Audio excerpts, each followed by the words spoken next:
Hi. So growing your intuition might be very frustrating at times. In my case, I keep getting crumbs of messages, and it's like I always miss the core message and I get the crumbs that are all around it.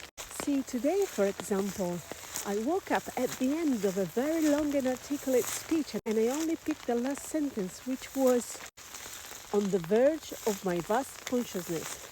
Beautiful sentence, but what does it mean? I'm on the verge of my vast consciousness?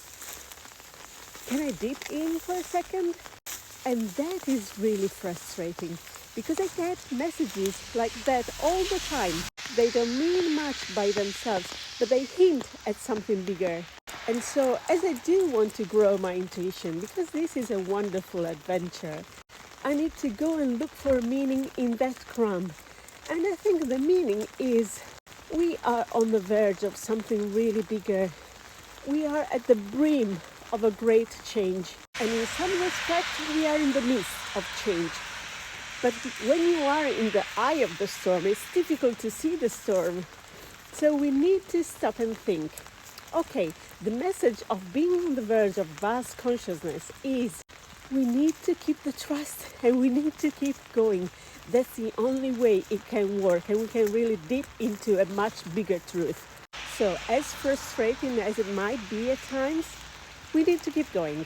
That's it. We just need to keep going.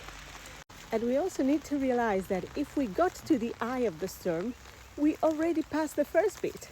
So we're in a good place in some way.